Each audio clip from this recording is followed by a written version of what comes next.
Assalamualaikum warahmatullahi wabarakatuh. Saya Widya Saryandini dari Prodi Manajemen akan menjelaskan hasil uji data menggunakan SPSS, yaitu deskripsi data, normalitas, homogenitas, dan hipotesis. Langsung saja kita ke penjelasannya. Deskripsi data. Yang pertama, skor motivasi kerja.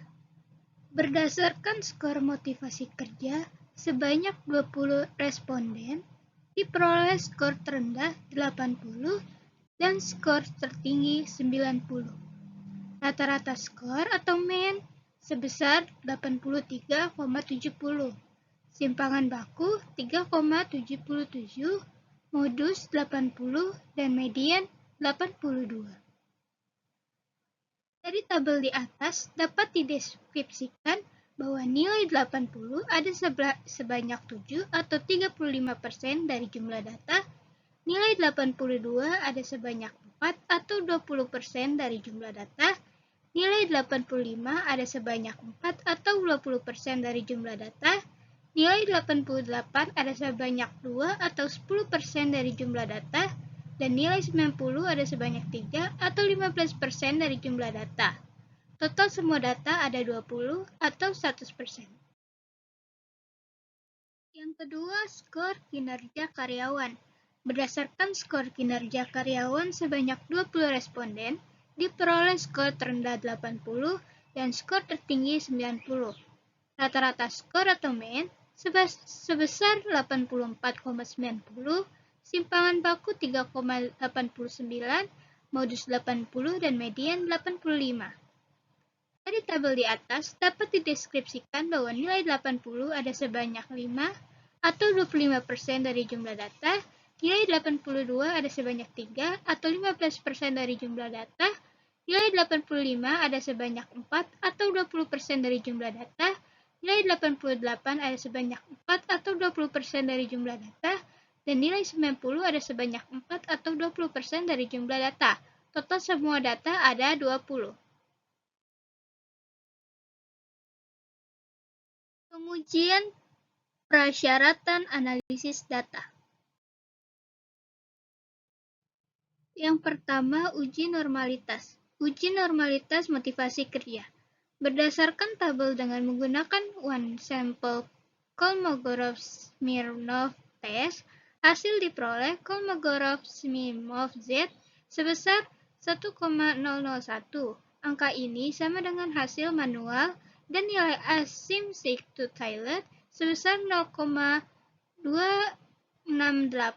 atau dapat ditulis sebagai nilai probabilitas p-value, yaitu 0,268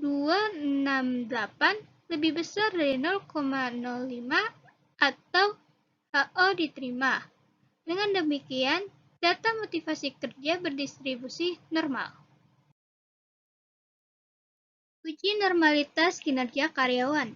Berdasarkan tabel dengan menggunakan one sample Kolmogorov-Smirnov test, hasilnya diperoleh Kolmogorov-Smirnov Z sebesar 0,837. Angka ini sama dengan hasil secara manual dan nilai asymptotic sebesar 0,485 atau dapat ditulis sebagai nilai probabilitas p-value, yaitu 0,485 lebih besar dari 0,05 atau HO diterima. Dengan demikian, data kinerja karyawan berdistribusi normal.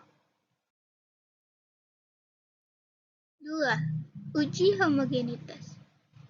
Uji homogenitas dilakukan dengan maksud untuk mengetahui apakah sebaran data dari setiap variabel tidak menyimpang dari ciri-ciri data yang homogen. Pengujian homogenitas dilakukan terhadap varian regresi dependen atau variabel-variabel independen dengan menggunakan statistik. Dari hasil analisis pada tabel Test of Homogeneity of Variance, diperoleh Levin statistik 0,008, df1 sama dengan 1, df2 sama dengan 38, dan p-value 0,931 lebih besar dari 0,05. Dengan demikian, kedua kelompok data berasal dari kelompok yang sama atau homogen. 3. Uji hipotesis. Uji hipotesis pengaruh motivasi kerja terhadap kinerja karyawan.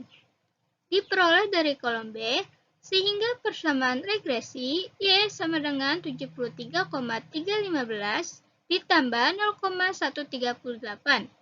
Dari hasil analisis diperoleh T-hit sama dengan 0,574 dan p-value sama dengan 0,573 dibagi 2 sama dengan 0,2865 lebih besar dari 0,05 atau HO diterima. Dengan demikian, motivasi kerja tidak ada pengaruh terhadap kinerja karyawan. Uji hipotesis pengaruh kinerja karyawan terhadap motivasi kerja. Diperoleh dari kolom B, sehingga persamaan regresi yaitu Y sama dengan 72,667 ditambah 0,130. Dari hasil analisis diperoleh T-hit sama dengan 0,574 dan p-value sama dengan 0,573 dibagi 2 sama dengan 0,2865 lebih besar dari 0,05 atau HO diterima.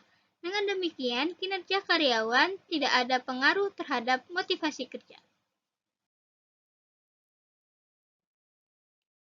Sekian apa yang bisa saya sampaikan. Bila ada salah kata, mohon untuk dimaafkan.